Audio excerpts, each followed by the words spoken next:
Welcome to another episode of Voices of Sample Management. Today I have a fellow product manager, but not from Titian this time, from SPT Labtech. Cory, could you introduce yourself? Yeah. Hi, Toby. Good to be here. I'm Cory Tiller from SPT Labtech. I'm a sample management product manager, as Toby said. Okay, and your experience of all things sample management? Fair. I worked for SPT Labtech in this role for a couple of years. Before that, I worked at a biotech company in San Francisco area, working on sample management in manual freezers from software integration projects, as well as hand picking samples for delivery to mostly fermentation and test development, internal customers. So a very internal facing role, not a huge sample library, but that was my sample management experience mostly. Okay, cool. And that brings us on to the topic I really wanted to discuss, which is storage of samples, and the pros and cons of SPT, of course, sell automated stores. What's the pros and cons of a manual store versus an auto store? So maybe we start with manual stores, because historically you have knowledge, and Titian definitely has knowledge of these things. But what are the downsides? What are the good sides?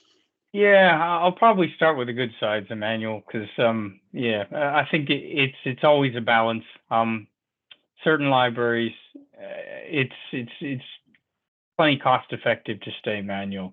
In my case, in previous role, we had probably 7 or 8 manual -80 freezers that were managed in that group. Didn't quite have the real sample capacity or needs in picking to actually move up to an automated store.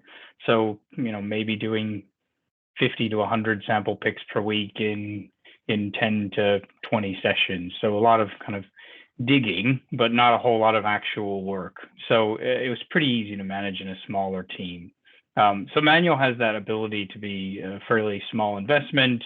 In certainly areas where labor is cheaper, it's fine to add another person sometimes than to automate, because I know for all auto stores the ticket price can be a bit of a justification, and then the process of kind of that business justification and really getting a story in can take some time, from kind of ideation all the way through to delivery, installation, and acceptance testing. And in your case, or in kind of Titian's case, the software element might also add a little bit of time to that as well, whether there's an integration on the back end. So it is a bit difficult to stomach for certain customer sizes, but obviously the downside of manual is kind of the same thing as mentioned.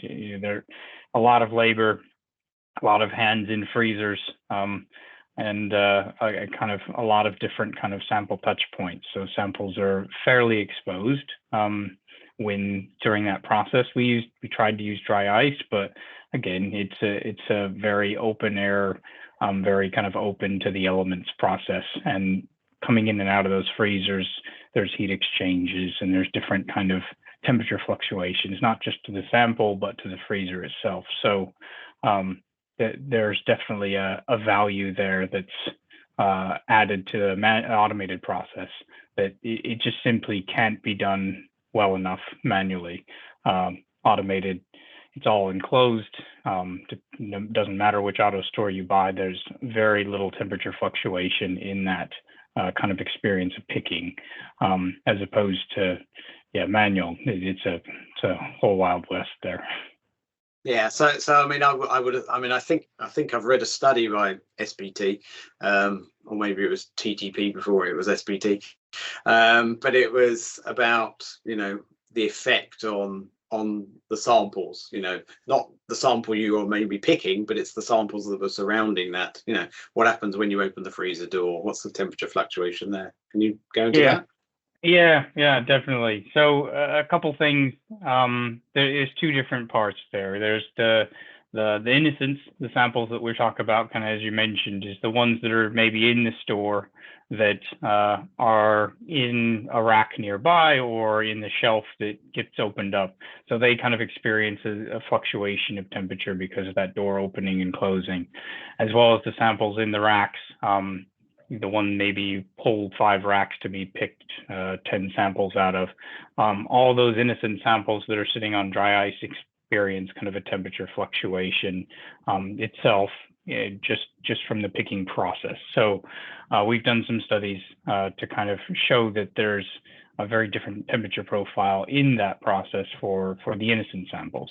So experiencing that kind of change can be a big concern to sample integrity. Obviously, we're not the scientists, so we're not able to kind of show the degradation of the sample over time. But I know, talking to quite a few scientists, that is a real fear, and I'm sure you have as well, in that it's hard to trust a process that has that much fluctuation in it.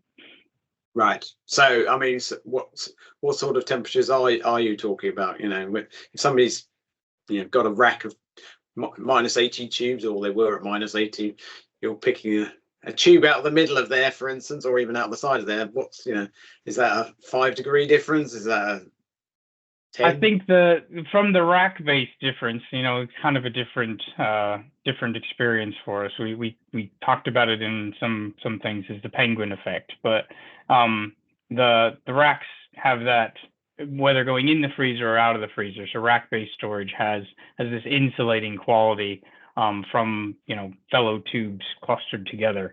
So the penguins in Antarctica is the idea, although it's a bit of a stretch sometimes. But the other way around almost. But yes, but the tubes themselves, the outer edge experiences a much different profile than the inner edge, to your point. So it's not so much that the temperature doesn't reach at given time that's understandable. It's that it's maybe 40 minutes behind. So that for thawing, the outside might be 40 minutes ahead of schedule than the inside. Right. And kind of vice versa on storing. You'll get a freezing profile outside in as well. So that sample, I guess, life experience is something very different than the one on the edge of the rack. And there's really no way to combat that in rack-based storage. And there really aren't a lot of rackless options out there. So it does make it a very unique feature to rackless storage. Okay. And I suppose especially when you're transporting those racks to pick them, whereas potentially an auto store does that all internally at minus 80, minus 20, whatever. Yeah, it depends on the auto store, but most pickings at minus 20. For auto stores, it's just safer for robotics. But it's definitely one of those things where auto stores at least have mitigated that quite a bit more than certainly dry ice. As much as we kind of have that mental kind of checkbox that these are on dry ice, it's cold, it'll be fine. It's very different.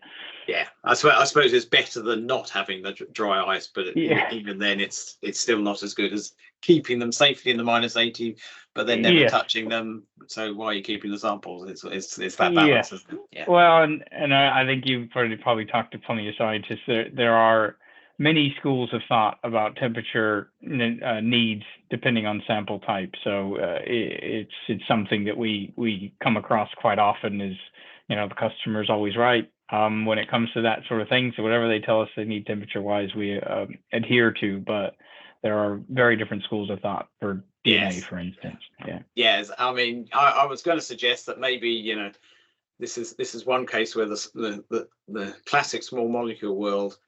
You go from one company to another, they've all chosen different temperatures. They've all done studies. They've all chosen different temperatures. Whereas the biologics, it is more, you freeze those at minus 20, you freeze those at minus 80. It seems to be more stable almost for, what some people would perceive a fresher science.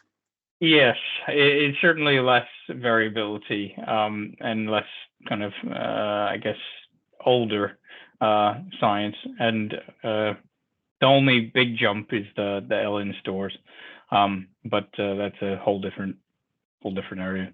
Yes, and you definitely don't want to be sticking your hand in one of those. No, Picking chiefs. Yes. yeah, different experience So all I around. suppose, yeah, we've done the sort of sample integrity, with a manual store, but there is a sort of health and safety part as well. You're talking -80. You've got to be wearing big chunky gloves, Yeah, etc., to pick those big tubes.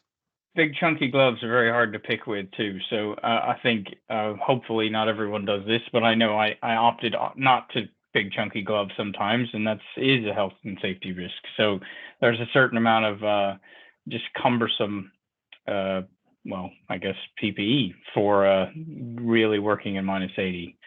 So that health and safety of kind of going in and out for an individual, it certainly wears on you daily, I think. And some of the groups you see there are, there's not just 5 freezers. There could be 10s and 20s, and it can be a real ordeal getting in and out of all those freezers for those samples. And not to even get into ergonomics of picking in freezers and the low shelves and the high shelves and the weird little carts that you end up sitting at to try to do your picking. So it does become a kind of overall, I guess, cumbersome process. And that doesn't even get into kind of tangible benefits around electricity usage and all the other things that kind of fold in to manual storage. Yeah, I mean, you've almost been listening to one of our previous podcasts. But yeah, multiple freezers. It soon ends up that, and it's not just the cost of running the electricity. It's also, how much air conditioning do you need to cope with all the heat coming out of the freezers, sort of thing. So it's just sort of rolls on and on. But yeah, so, we're almost, and of course you need, a way of tracking the samples that you're moving manually in and out as well, which, wearing a -80 glove and, using Post-it notes or something like that's not really very compatible. And even using a mobile phone, for instance, that's, it's still not that easy to be doing that with that PPE. So I suppose that's a nice segue into, what's the advantage of an auto store for the sample integrity, the energy usage. In user usage, it's kind of, as you mentioned, the manual process. You might have a scan, you might have a thawing process, you might have a rearraying that pick by hand. Hopefully not, but sometimes either with an automated tube handler or a liquid handler downstream to kind of rearray to your final format. The big advantage of auto store is that's all done internally for you. So whatever you need kind of in your rearray or their final layout, the store does for you. That's a big win. Secondary scanning, double checking of barcode reading is commonplace among auto stores as well.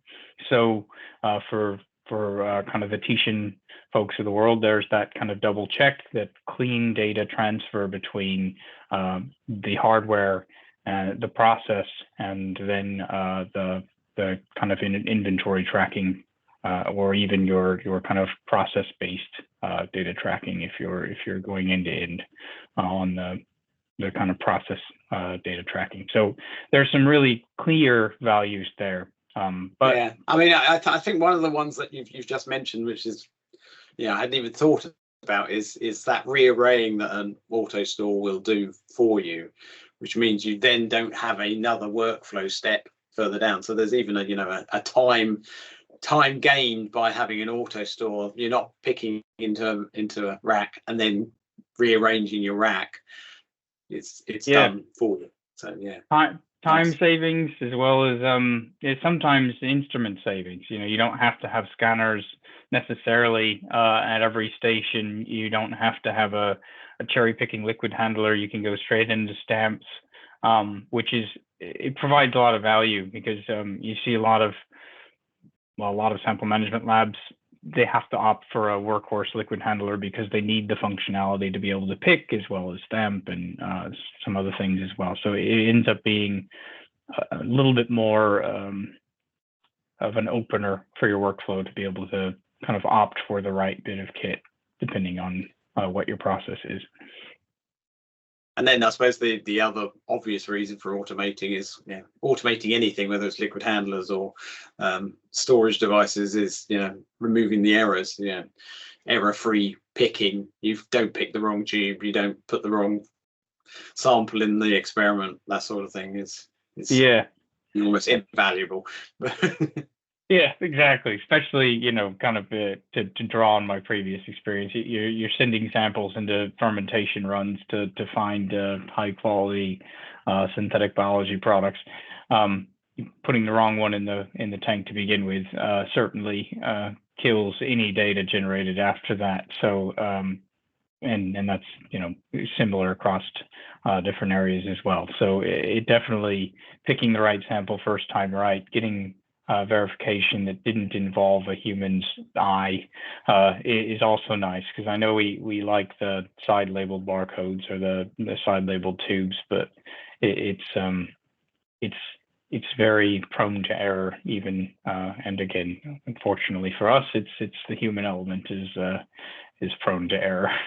Yes, the generally the weak link. Yes, unfortunately. We have our uses though. Yeah. Exactly. So I suppose what about the if you've got a 100,000 tubes store, what is the how does that compare energy usage between your minus whatever freezers and your auto store? Everybody would think an automated system would probably be using tons more energy, but I suspect that may not be the case anymore, especially with the world trying to go greener and greener. It's a good question. I think I'll start by essentially manual freezers have come a long way. I will give them credit. They were not they've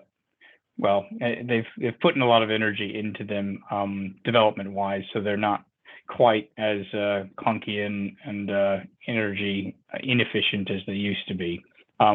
However, automated storage usually means combining multiple stores into one footprint.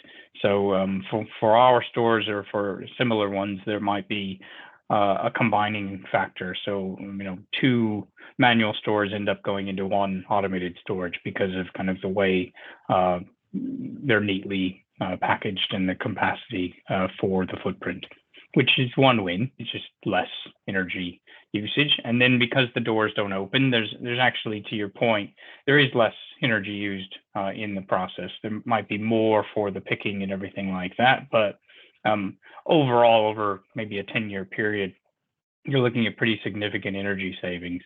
And maybe not for every customer is the upfront investment worth that. And it really, from our experience, comes down to kind of how often you're going into those freezers, how many picking sessions, how many samples that you need to pick. Because if it's truly a freezer farm where samples sit mostly for their life cycle because they're archival or whatever, it might be that it's not the best use of an automated store. But yeah, definitely the driver in that market is how often you need to use samples or go in, because that adds up very quickly, that temperature and that labor cost as well. Yeah, so rapid project work, maybe auto store, legacy, we need to keep this in case the FDA asks us a question.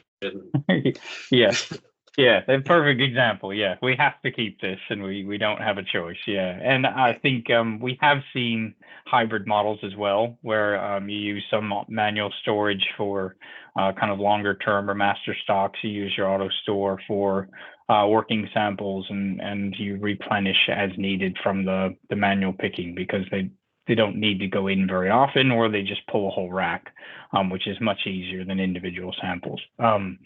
It can work either way, and there've been kind of some really big wins. We've also seen auto store large and smaller hybrid models where they've done something similar with different sizes of automated storage as well. Right. So is there, I suppose we're heading, we've sort of been skirting around that return on investment, justifying an auto store. Is there anything else that needs to be thought about, maybe by a potential customer, to justify it to their management?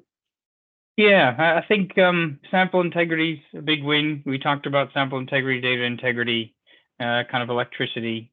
Those are the big three, I'd say. The other ones that kind of fold in, there's kind of scalability angle, kind of scaling with the business in the right way. So kind of the right upfront investment with the right business model for your scaling capacity, as well as we kind of touched on it, but just the simple cost of lab footprint right now. So lab space is at a premium, particularly in certain regions, more so than others. The coasts, for instance, on the US, I'm sure European lab space is not cheap. So it really does become a way to justify that storage option in a really clean way.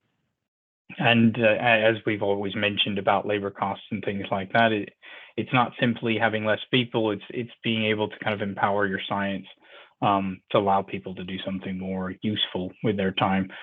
Because most people, I think the vast majority, it's a short term job working picking tubes. It's not quite as well, certainly not what you imagine at the beginning of the day usually. Hence you're working for SPT now. Yeah. Picking tubes from AutoStore, from manual stores. Exactly. Yes. Short-lived. Case in point. Yeah. And I suppose, there is also that thing, when you scale up, you almost hinted, you can get another person in quite easily. But again, the two coasts in America, it's probably not that easy to get a new scientist in to pick tubes. So as far as I'm aware, autonomous mobile robots still haven't quite got to opening -80 freezer doors and going in. I haven't seen that one yet anyway. So maybe it'll come. Maybe it'll come. Yeah, well, yeah, and they're not quite cheap yet either. So we'll see how that starts to teeter. Yeah. Will it ever get to be like flat screen TVs? Yeah, exactly. Yeah, but probably not in our industry, because there's not enough throughput, is there? It's not like TV. No. Yeah, the unit numbers are just not there to be able to make that consumer automation price. Yeah. Okay. Cool. Is there anything else you think we should bring up about why buy an auto store, or why don't buy an auto store? I think again, really, it's case by case investment, but nothing particular. I think it really seeing the value of the data tracking and sample tracking across the kind of larger companies and the scaling companies, and whether it's large pharma or kind of the entrenched biotech, they've invested in automation for a reason. That consistency of experimental process, as well as the just true value of the data that's output. So it's not just the correct data, it's more data. So you get more to work with, more to maybe mine if you're using some machine learning or AI techniques. It provides a lot of value to those customers as well. Okay, thank you very much, Cory. Thank you for your time, and thank you for listening, everybody. Look forward to seeing you again at the next podcast. Cheers. Yeah. Thank you all. Thanks, Toby.